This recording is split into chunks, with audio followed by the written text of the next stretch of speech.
مثل نوره كمشكاة فيها مصباح. بسم الله الرحمن الرحيم. اللهم صل على سيدنا ومولانا محمد وعلى آل سيدنا ومولانا محمد وبارك وسلم. العطور المجموعہ فی ذکر النبی الحبیب صلی اللہ علیہ وسلم. مجلس نمبر 5، طفولیت سے نبوت تک، یعنی آپ صلی اللہ علیہ وسلم کے بچپن سے نبوت تک کے واقعات یہاں سے شروع ہو رہے ہیں. بعض واقعات زمانے طفولیت میں. پہلی روایت، ابن شیخ نے خصائص میں ذکر کیا ہے کہ آپ کا گہوارہ یعنی جھولا فرشتوں کی جنبش دینے سے ہلا کرتا تھا. یعنی آپ صلی اللہ علیہ وسلم کو جھولا فرشتوں کے ہلانے سے ہلتا تھا. آپ کا اول کلام. دوسری روایت، بیہقی اور ابن عساکر نے ابن عباس رضی اللہ عنہما سے روایت کیا ہے کہ حضرت حلیمہ رضی اللہ عنہا کہتی ہیں کہ انہوں نے جب آپ کا دودھ چھڑایا ہے تو آپ نے دودھ چھڑانے کے ساتھ ہی سب سے اول جو کلام فرمایا ہے وہ یہ تھا، اللہ اکبر کبیرا والحمد للہ کثیرا وسبحان اللہ بکرۃ واصیلا. جب آپ ذرا سیانے ہوئے تو باہر تشریف لے جاتے اور لڑکوں کو کھیلتا دیکھتے مگر ان سے علیحدہ رہتے، یعنی کھیل میں شریک نہ ہوتے تھے. آپ پر بادل سایہ کرتے تھے. تیسری روایت، ابن سعد اور ابو نعیم اور ابن عساکر نے ابن عباس رضی اللہ عنہما سے روایت کیا ہے کہ حضرت حلیمہ رضی اللہ عنہا آپ صلی اللہ علیہ وسلم کو کہیں دور نہ جانے دیا کرتی. ایک بار ان کو کچھ خبر نہ ہوئی، آپ اپنی رضاعی بہن شیمہ کے ساتھ عین دوپہر کے وقت مواشی کی طرف چلے گئے. حضرت حلیمہ رضی اللہ عنہا آپ کی تلاش میں نکلی، یہاں تک کہ آپ کو بہن کے ساتھ پایا. کہنے لگی کہ اس گرمی میں ان کو لائی ہو؟ بہن نے کہا کہ اماں، میرے بھائی کو گرمی ہی نہیں لگی، میں نے ایک بادل کا ٹکڑا دیکھا جو ان پر سایہ کیے ہوئے تھا. جب ٹھہر جاتے تھے تو وہ بھی ٹھہر جاتا تھا، اور جب چلنے لگتے تو وہ بھی چلنے لگتا تھا، جب تک کہ اس موقع تک اسی طرح پہنچے. حلیمہ سعدیہ کے بخت جاگ اٹھے، یعنی قسمت جاگ اٹھی. چوتھی روایت، حضرت حلیمہ سعدیہ رضی اللہ عنہا سے روایت ہے کہ میں طائف سے بنی سعد کی عورتوں کے ہمراہ دودھ پینے والے بچوں کی تلاش میں مکے کو چلی. اس قبیلے کا یہی کام تھا، اور اس سال سخت قحط تھا. میری گود میں میرا ایک بچہ تھا، مگر اتنا دودھ نہ تھا کہ اس کو کافی ہوتا. رات بھر اس کو چلانے سے نیند نہ آتی اور نہ ہماری اونٹنی کے دودھ ہوتا. میں ایک دراز گوش پر سوار تھی جو غایت لاغری یعنی کمزوری سے صبح کے ساتھ نہ چل سکتا تھا. ہمراہی بھی اس سے تنگ آ گئے تھے، یعنی ساتھ میں سفر کرنے والے بھی. ہم مکہ آئے. رسول اللہ صلی اللہ علیہ وسلم کو جو عورت دیکھتی اور سنتی کہ آپ یتیم ہیں، کوئی قبول نہ کرتی، کیونکہ زیادہ انعام و اکرام کی توقع نہ ہوتی، اور ادھر ان کو دودھ کی کمی کے سبب کوئی بچہ نہ ملا. میں نے اپنے شوہر سے کہا کہ یہ تو اچھا نہیں معلوم ہوتا کہ میں خالی جاؤں، میں تو اس یتیم کو لاتی ہوں. شوہر نے کہا کہ بہتر، شاید اللہ تعالیٰ برکت کرے. غرض میں آپ صلی اللہ علیہ وسلم کو جا کر لے آئی. جب اپنی فرودگاہ پر لائی اور گود میں لے کر دودھ پلانے بیٹھی تو دودھ اس قدر اترا کہ آپ اور آپ کے رضاعی بھائی نے خوب آسودہ ہو کر پیا اور آسودہ ہو کر سو گئے. اور میرے شوہر نے جو اونٹنی کو جا کر دیکھا تو تمام دودھ ہی دودھ بھرا تھا. غرض اس نے دودھ نکالا اور ہم سب نے خوب سیر ہو کر پیا اور رات بڑے آرام سے گزاری، اور اس کے قبل سونا میسر نہیں ہوتا تھا. شوہر کہنے لگے کہ اے حلیمہ، تو بڑی برکت والے بچے کو لائی. میں نے کہا کہ ہاں، مجھ کو بھی یہی امید ہے. پھر ہم مکے سے روانہ ہوئے اور میں آپ کو لے کر اسی دراز گوش پر سوار ہوئی. تو پھر تو اس کا یہ حال تھا کہ کوئی سواری اس کو نہ پکڑ سکتی تھی. میری ہمراہی عورتیں جو ساتھ میں چلنے والی عورتیں تھیں تعجب سے کہنے لگی کہ حلیمہ ذرا آہستہ چلو، یہ وہی تو ہے جس پر تم آئی تھی. میں نے کہا کہ ہاں وہی ہے. وہ کہنے لگی کہ بے شک اس میں کوئی بات ہے. پھر ہم اپنے گھر پہنچے اور وہاں سخت قحط تھا، سو میری بکریاں دودھ سے بھری آتی اور دوسروں کو اپنے جانوروں میں ایک قطرہ دودھ نہ ملتا. میری قوم کے لوگ اپنے چرواہوں سے کہتے کہ ارے تم بھی وہاں ہی چراؤ جہاں حلیمہ کے جانور چرتے ہیں، مگر جب بھی وہ جانور خالی آتے اور میرے جانور بھرے آتے، کیونکہ چراگاہ میں کیا رکھا تھا وہ بات ہی اور تھی. غرض ہم برابر خیر و برکت مشاہدہ کرتے رہے، یہاں تک کہ 2 سال پورے ہو گئے اور میں نے آپ کا دودھ چھڑایا، اور آپ کا نشو و نما اور بچوں سے بہت زیادہ تھا، یہاں تک کہ 2 سال کی عمر میں اچھے بڑے معلوم ہونے لگے۔ پھر ہم آپ کو آپ کی والدہ کے پاس لائے، مگر آپ کی برکت کی وجہ سے ہمارا جی چاہتا تھا کہ آپ اور رہیں، اس لیے آپ کی والدہ سے اصرار کر کے وباء مکہ کے بہانے سے پھر اپنے گھر لے آئے۔ پہلا شق صدر، یعنی سینے کو جو پہلی مرتبہ چیرا گیا۔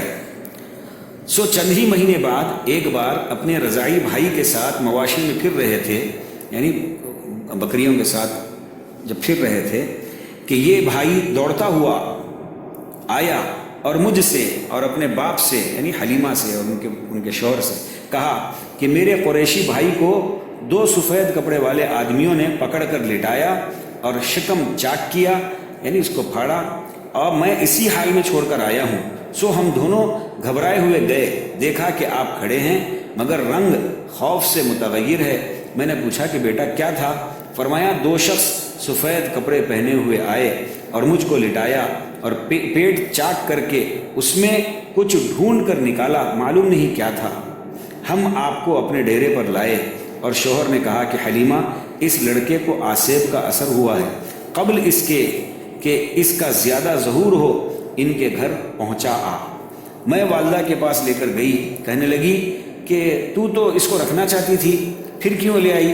میں نے کہا کہ اب خدا کے فضل سے ہوشیار ہو گئے اور میں اپنی خدمت کر چکی، خدا جانے کیا اتفاق ہوتا، اس لیے لائی ہوں۔ انہوں نے فرمایا یہ بات نہیں، سچ بتلا۔ میں نے سب قصہ بیان کیا۔ کہنے لگی تجھ کو ان پر شیطان کے اثر کا اندیشہ ہوا؟ میں نے کہا کہ ہاں۔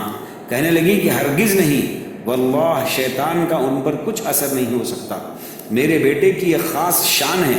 پھر انہوں نے بعض حالات حمل اور ولادت کے بیان کیے جو پہلے مذکور ہو چکے، اور فرمایا کہ اچھا ان کو چھوڑ دو اور خیریت کے ساتھ جاؤ۔ فائدہ نمبر 1، اس روایت میں متعدد واقعات پر کرامات مذکور ہیں جیسا کہ ظاہر ہے۔ فائدہ نمبر 2، اور حلیمہ کے اس لڑکے کا نام عبداللہ ہے اور یہ انیسہ اور جزامہ کے بھائی ہیں، اور یہ جزامہ شیمہ کے نام سے مشہور ہیں، اور یہ سب اولاد ہیں حارث بن عبد العزیٰ کی جو شوہر ہیں حضرت حلیمہ کے۔ بعض اہل علم نے ان سب کے ایمان لانے کی تصریح کی ہے، یعنی صراحت کی ہے۔ طفولیت میں عدل، نظافت اور حیا۔ 5ویں روایت، آپ صلی اللہ علیہ وسلم پستان راست یعنی دائیں کا دودھ پیا کرتے تھے اور پستان چھپ یعنی بائیں اپنے بھائی رضاعی یعنی حلیمہ رضی اللہ عنہا کے بیٹے کے لیے ہمیشہ چھوڑ دیتے تھے۔ ایسا عدل آپ کی طبیعت میں تھا، اور لڑکپن میں کبھی آپ نے بول و براز کپڑے میں نہیں کیا، یعنی کوئی گندگی وغیرہ کپڑے میں نہیں کی، بلکہ دونوں کے وقت مقرر تھے کہ اسی وقت رکھنے والے آپ کو جائے ضرور میں اٹھا کر پیشاب کرا لیتے، اور کبھی سطر آپ کا برہنہ نہ ہوتا، اور جو کپڑا اتفاقاً اٹھ جاتا تو فرشتے فوراً سطر چھپا دیتے تھے۔ ایک بار اپنے بچپن کا واقعہ خود حضور صلی اللہ علیہ وسلم نے ذکر فرمایا کہ میں ایک بار بچوں کے ساتھ پتھر اٹھا کر لا رہا تھا، اور سب اپنی لنگی اتار کر گردن پر پتھر کے نیچے رکھے ہوئے تھے۔ میں نے بھی ایسا ہی کرنا چاہا، کیونکہ اتنے بچپن میں انسان مکلف بھی نہیں ہوتا، یعنی شریعت کا، اور طبعاً و عرفاً بھی ایسے بچے سے ایسا امر خلاف حیا نہیں سمجھا جاتا۔ دفعتاً اچانک غیب سے زور سے ایک دھکا لگا اور یہ آواز آئی کہ اپنی لنگی باندھو، بس میں نے فوراً باندھ لی اور گردن پر پتھر لانے شروع کیے۔ 6 روایت، ابن عساکر نے حلیمہ بن عرفتہ سے روایت کیا ہے کہ میں مکہ معظمہ پہنچا اور وہ لوگ سخت قحط میں تھے۔ قریش نے کہا کہ اے ابو طالب چلو پانی کی دعا مانگو۔ ابو طالب چلے اور ان کے ساتھ ایک لڑکا تھا، وہ اس قدر حسین جیسے بدلی میں سے سورج نکلا۔ یہ لڑکے جناب رسول اللہ صلی اللہ علیہ وسلم تھے جو اس وقت ابو طالب کی پرورش میں تھے۔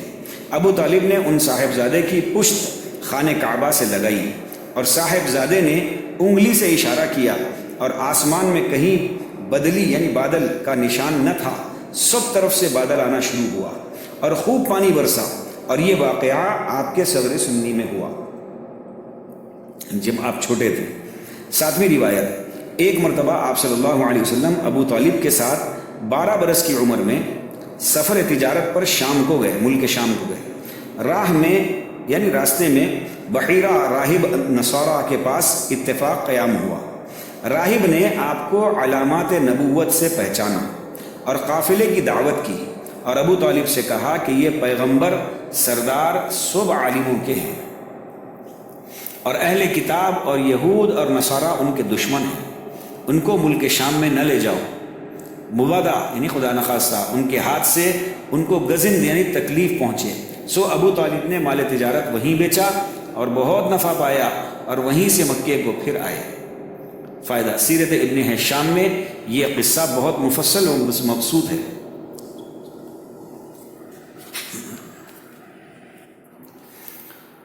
صغر سنی میں کرامات و برکات۔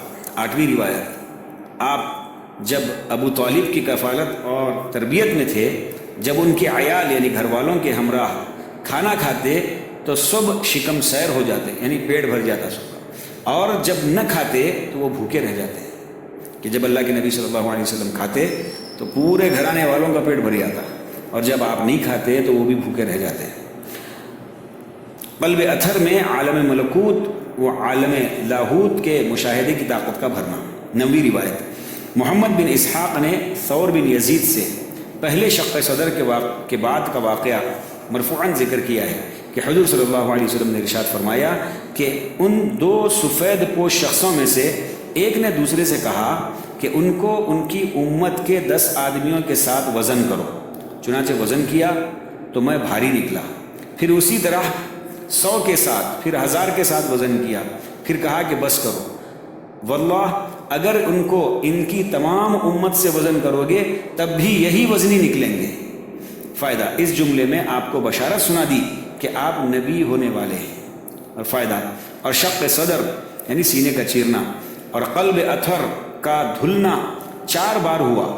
ایک تو یہی جو مذکور ہوا، ابھی جو پہلے ذکر کیا گیا وہ ایک، دوسری بار 10 سال کی عمر میں، یہ صحرا میں ہوا یعنی ڈیزرٹ میں، تیسری بار وقت بعثت کے بماہ رمضان غار حرا میں ہوا، چوتھی بار شب معراج میں، تیسری بار جس وقت آپ صلی اللہ علیہ وسلم نبی بنائے گئے اس سے پہلے رمضان میں اس وقت، چوتھی بار شب معراج میں، اور 5ویں ثابت نہیں۔ شاہ عبد العزیز قدس سرہ نے تفسیر سورہ الم نشرح میں اس کے متعلق نقطہ لکھا ہے کہ پہلی بار کا شق کرنا اس لیے تھا کہ آپ کے دل سے حب لہو لعب جو لڑکوں کے دل میں ہوتی ہے وہ نکال ڈالیں، یعنی بچوں کے دل میں جو کھیل کا اور جو ہے کھیل کود کی جو چیزیں ہوتی ہیں عام طور پہ وہ چیزیں نکالنے کے لیے ہوا، اور دوسری بار اس کے لیے کہ جوانی میں آپ کے دل میں رغبت ایسے کاموں کی جو بمقتضائے جوانی خلاف مرضی الہی سرزد ہوتی ہیں نہ رہے۔ اللہ اکبر۔ دوسری مرتبہ جو شق صدر ہوا، سینہ چیرا چاک کیا گیا، وہ جوانی کے زمانے میں جو ہے جوانی کے تقاضوں کے اعتبار سے اللہ کی مرضی کے خلاف جو غلطیاں ہو جاتی ہیں ان چیزوں کو نکالنے کے لیے دوسری مرتبہ سینہ چاک کیا گیا، اور تیسری بار اس لیے کہ آپ کے دل کو طاقت مشاہدہ عالم ملکوت اور لاہوت کی ہو، کہ آپ صلی اللہ علیہ وسلم کے پاس طاقت ملکوت مشاہدہ کرنے کی طاقت موجود ہو۔ یہاں پر ایک جو ہے چند اشعار لکھے ہوئے جس کا ترجمہ یہ ہے، اور کیا خوش قسمتی ہے حضرت سعدیہ رضی اللہ عنہا کی، ان کو ایسی سعادت حاصل ہوئی جس کی قدر مخلوق میں عظیم ہے، کیونکہ انہوں نے بہترین تمام خلائق کو دودھ پلایا، یہ بڑی کامیابی ہے، اس کے برابر نہ شاہی ہے نہ وزارت ہے۔ انہوں نے آپ کے بہت سے معجزات دیکھے جو رضاعت کی حالت میں ظاہر ہوئے، اور ایسی برکات کا مشاہدہ کیا جن کا حسب نہیں ہو سکتا، اور اہل کتاب نے اپنی قوم سے آپ کے حالات بیان کیے جب سے آپ کو دیکھا۔ یا رب صلی وسلم دائما ابدا علی حبیبک من زانت بہ العسر، وہ اشخاص جن کے متعلق آپ کی تربیت و رضاعت تھی۔ آپ صلی اللہ علیہ وسلم زمان حمل میں تھے کہ آپ کے والد عبداللہ کی وفات ہو گئی، صرف 2 مہینے حمل پر گزرے تھے کہ عبداللہ شام کو قافلے قریش کے ساتھ تجارت کو گئے تھے، وہاں سے پھرتے ہوئے مدینے میں اپنے ماموں کے پاس بیمار ہو کر ٹھہر گئے کہ وہاں ہی وفات پائی۔ اور جب آپ صلی اللہ علیہ وسلم 6 سال کے ہوئے تو آپ کی والدہ آمنہ آپ کو لے کر مدینے میں اپنے اقارب سے یعنی رشتہ داروں سے ملنے گئی تھی۔ مکے کو واپس آتے ہوئے درمیان مکہ و مدینہ کے موضع ابوا میں انہوں نے وفات پائی، اور اس وقت یمن بھی ساتھ تھی۔ پھر آپ اپنے دادا عبد المطلب کی پرورش میں رہے۔ جب آپ صلی اللہ علیہ وسلم 8 سال کے ہوئے تو عبد المطلب کی بھی وفات ہوئی، اور انہوں نے ابو طالب کو آپ کی نسبت وصیت کی تھی، چنانچہ پھر آپ ان کی کفالت میں رہے، یہاں تک کہ انہوں نے نبوت کا زمانہ بھی پایا، اور 7 روز تک آپ نے والد ماجدہ کا دودھ پیا۔ پھر چند روز تک ثوبیہ نے دودھ پلایا جو ابو لہب کی آزاد کردہ لونڈی تھی، اور ان کے اسلام میں اختلاف ہے، اور آپ ہی کے ساتھ حضرت ابو سلمہ اور حضرت حمزہ کو بھی دودھ پلایا، اور اس وقت ان کا بیٹا مسروح دودھ پیتا تھا۔ پھر حلیمہ سعدیہ نے پلایا، انہی حلیمہ نے آپ کے ساتھ آپ کے چچازاد بھائی ابو سفیان بن الحارث بن عبد المطلب کو بھی دودھ پلایا۔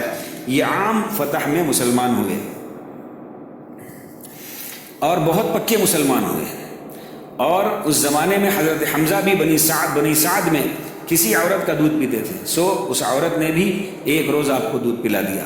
جب آپ حلیمہ کے پاس تھے تو حضرت حمزہ 2 عورتوں کے دودھ کی وجہ سے آپ کے رضائی بھائی ہیں، ایک ثوبیہ کے دودھ سے، دوسرے اس سعدیہ کے دودھ سے، اور جن کے آغوش میں آپ رہے وہ یہ ہیں۔ آپ کی والدہ اور ثوبیہ اور حلیمہ اور شیمہ آپ کی رضائی بہن، اور ایمن حبشیہ جن کا نام برکت ہے، یہ آپ کو آپ کے والد سے میراث میں ملی تھی، اور آپ نے ان کا نکاح حضرت زید رضی اللہ عنہ سے کیا تھا، جن سے اسامہ پیدا ہوئے۔ شباب سے نبوت تک کے بعض واقعات۔ پہلی روایت، جب آپ صلی اللہ علیہ وسلم 14 یا 15 سال کے ہوئے اور بقول 20 سال کے ہوئے تو قریش اور قیس غیلان میں ایک لڑائی ہوئی، تو اس واقعے کے بعض تاریخوں میں آپ بھی اس واقعے کے بعض تاریخوں میں آپ بھی تشریف فرمائے، معرکے ہوئے ہیں، اور آپ صلی اللہ علیہ وسلم نے فرمایا کہ میں اپنے اعمام کو عدو کے تیروں سے بچاتا تھا، یعنی اپنے چچاؤں کو عدو کے یعنی ان لوگوں کے تیروں سے بچاتا تھا، اور اس واقعے کا بڑا قصہ ہے۔ فائدہ، اس سے آپ کا اول ہی سے شجاع ہونا یعنی بہادر ہونا ثابت ہوتا ہے۔ حضرت خدیجہ کا آپ سے نکاح کا پیغام۔ دوسری روایت، جب آپ 25 سال کے ہوئے تو حضرت خدیجہ بنت خویلد رضی اللہ عنہا نے، جو کہ قریش میں ایک مالدار بیوی تھی اور تاجروں کو اپنا مال اکثر مضاربت پر دیتی رہا کرتی تھی، آپ کے صدق و امانت و حسن معاملہ اور اخلاق کی خبر سن کر آپ سے درخواست کی کہ میرا مال مضاربت پر شام کی طرف لے جائے اور میرا غلام میسرہ آپ کے ساتھ جائے گا۔ آپ نے قبول فرمایا، یہاں تک کہ آپ شام میں پہنچے اور کسی موقع پر ایک درخت کے نیچے اترے، وہاں ایک راہب کا صومعہ تھا، اس راہب نے آپ کو دیکھا اور میسرہ سے پوچھا کہ یہ کون شخص ہے؟ میسرہ نے کہا کہ قریش اہل حرم میں سے ایک شخص ہے۔ راہب نے کہا کہ اس درخت کے نیچے بجز نبی کے کوئی کبھی نہیں اترا۔ آپ شام سے خوب نفع لے کر واپس ہوئے، اور میسرہ نے دیکھا کہ جب دھوپ تیز ہوتی تھی تو 2 فرشتے آپ پر سایہ کرتے تھے۔ جب آپ مکہ پہنچے تو حضرت خدیجہ رضی اللہ عنہا کو ان کا مال سپرد کیا تو دیکھا کہ دگنا یا اس کے قریب نفع ہوا۔ یہ تو آپ کے صدق و امانت کی بین دلیل تھی، اور میسرہ نے ان سے اس راہب کا قول اور فرشتوں کے سایہ کرنے کا قصہ بیان کیا۔ حضرت خدیجہ نے ورقہ بن نوفل سے، جو کہ ان کے چچازاد بھائی اور عیسائی مذہب کے بڑے عالم تھے، ذکر کیا۔ ورقہ نے کہا کہ اے خدیجہ، اگر یہ بات صحیح ہے تو محمد صلی اللہ علیہ وسلم اس امت کے نبی ہیں، اور مجھ کو کتب سماویہ سے یعنی آسمانی کتابوں سے معلوم ہے کہ اس امت میں ایک نبی ہونے والا ہے اور اس کا یہی زمانہ ہے۔ حضرت خدیجہ بڑی عاقل تھی یعنی عقل مند تھی۔ یہ سب سن کر آپ کے پاس پیغام بھیجا کہ میں آپ کی قرابت اور اشرف القوم اور امین اور خوشخو اور صادق القول، سچے ہونے کا، امانت دار ہونے کی وجہ سے اور قوم میں آپ کا اونچا مقام ہونے کے سبب آپ سے نکاح کرنا چاہتی ہوں۔ آپ نے اپنے اعمام سے اس کا ذکر کیا اور ان کے اہتمام سے نکاح ہو گیا۔ اس راہب کا نام نستورا تھا۔ قریش پکار اٹھے کہ یہ محمدی ہیں، امین ہیں۔ تیسری روایت، جب آپ 35 سال کے ہوئے قریش نے خانہ کعبہ کی اسرن و تعمیر کرنے کا ارادہ کیا۔ جب حجر اسود کے موقع تک تعمیر پہنچی تو ہر قبیلہ اور ہر شخص یہی چاہتا تھا کہ حجر اسود کو اس کی جگہ پر میں رکھوں، قریب تھا کہ ان میں ہتھیار چلے۔ آخر اہل الرائے نے یہ مشورہ دیا کہ مسجد حرام کے دروازے سے جو صف میں پہلے آئے اس کے فیصلے پر سب عمل کرو۔ سب سے اول حضور صلی اللہ علیہ وسلم تشریف لائے۔ سب دیکھ کر کہنے لگے کہ یہ محمد صلی اللہ علیہ وسلم ہیں، امین ہیں، اور قریش آپ کو نبوت سے پہلے امین کے لقب سے یاد کرتے تھے، اور آپ کی خدمت میں یہ معاملہ پیش کیا۔ آپ نے فرمایا کہ ایک بڑا کپڑا لاؤ، چنانچہ لایا گیا۔ آپ نے حجر اسود اپنے دست مبارک سے اس کپڑے میں رکھا اور فرمایا کہ ہر قبیلے کا آدمی اس چادر کا ایک ایک پلہ تھام لے اور خانہ کعبہ تک لاویں۔ جب وہاں تک پہنچا آپ نے خود اس کو اٹھا کر اس کے موقع پر رکھ دیا۔ اس فیصلے سے سب راضی ہو گئے، اٹھانے کا شرف تو سب کو حاصل ہو گیا، اور چونکہ آپ صلی اللہ علیہ وسلم نے فرمایا تھا کہ سب آدمی مجھ کو اس کے موقع پر رکھنے کے لیے اپنا وکیل بنا دیں کہ فعل وکیل کا بمنزل موکل کے ہوتا ہے، تو اس طرح رکھنے میں بھی سب شریک ہو گئے۔ یا رب صلی وسلم دائما ابدا علی حبیبک خیر الخلق کلہم۔ اللہ سبحانہ وتعالیٰ نبی پاک صلی اللہ علیہ وسلم کی سچی پکی محبت، اطاعت، عقیدت، اتباع ہم کو نصیب فرمائے، اور نبی پاک صلی اللہ علیہ وسلم کی سنتوں والی زندگی ہم تمام کو نصیب فرمائے۔ آپ صلی اللہ علیہ وسلم کی قدردانی کی توفیق نصیب فرمائے، اور آپ صلی اللہ علیہ وسلم کے اخلاق حسنہ اپنی زندگیوں میں اختیار کرنے کی توفیق نصیب فرمائے۔ آمین۔ وآخر دعوانا الحمد للہ رب العالمین۔